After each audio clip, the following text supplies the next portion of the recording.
Bonjour les amis amoureux de l'Asie, Passion Asie vous souhaite une bonne journée, riche d'amour et de santé. Ce clip vous expliquera pourquoi les Japonais aiment tant les uniformes. Il y a pléthore d'uniformes au Japon, à l'école comme dans la vie active, partout. Même ceux qui ne sont pas tenus d'en porter un adoptent une mode vestimentaire proche de l'uniforme, tel le costume de rigueur chez les étudiants à la recherche d'un emploi. Mais d'où vient cette culture de l'uniforme, si forte chez les Japonais? Le Japon est très certainement l'un des pays au monde où les uniformes sont le plus répandus.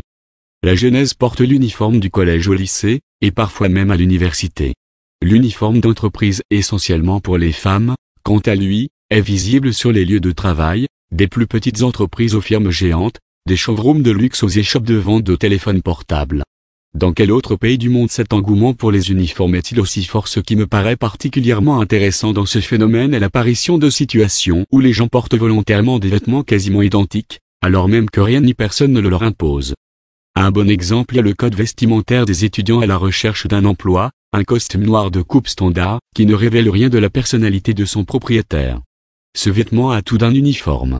Il en va de même du tailleur des mères et du costume stéréotypé qu'elles font porter à leurs enfants lorsqu'elles cherchent à l'inscrire dans une école primaire privée.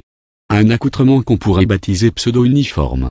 Ainsi, la culture de l'uniforme au Japon se décompose en deux catégories, l'uniforme dont le port est requis, et l'uniforme volontairement porté, le pseudo-uniforme. Examinons ces deux catégories. Les avantages de l'uniforme. Le véritable uniforme, c'est-à-dire celui requis par le règlement intérieur d'une école ou d'une entreprise, possède plusieurs fonctions. Nous pouvons en répertorier 5. Identification. Un uniforme identifie le statut de celui qui le porte comme membre d'une école, d'une équipe de sport ou d'un groupe d'employés sur un lieu de travail, rendant ainsi son rôle immédiatement compréhensible pour autrui. L'uniforme des infirmières dans un hôpital ou des vendeuses dans un grand magasin en est un bon exemple. Fierté et motivation. Le port de l'uniforme contribue à pousser les gens à remplir leur rôle à l'école ou au travail en faisant appel à leur fierté. Voyez les blouses en rouge du personnel de nettoyage des Shinkansen de la compagnie Junior East Taisei. Le nettoyage est un travail important, mais généralement peu valorisé. En faisant porter à ces équipes de nettoyage ces blouses en rouge très voyants, Taisei les signale à l'attention de tous, renforçant ainsi leur fierté dans leur mission et stimulant leur motivation. Une équipe de ménage de Taisei, prête à monter à bord du Shinkansen à la gare de Tokyo. Avec l'aimable autorisation de Junior East Taisei, les uniformes spéciaux réservés au personnel les plus qualifiés ont le même effet.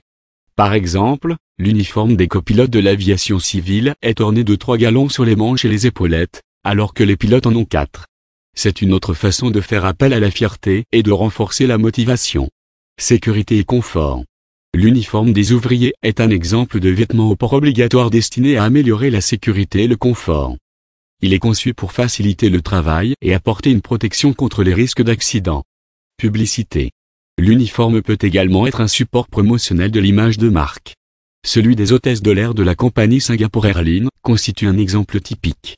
Son design inspiré d'un vêtement traditionnel, inchangé depuis 1972, est devenu une marque de fabrique largement reconnue, qui a fortement soutenu l'image de la compagnie.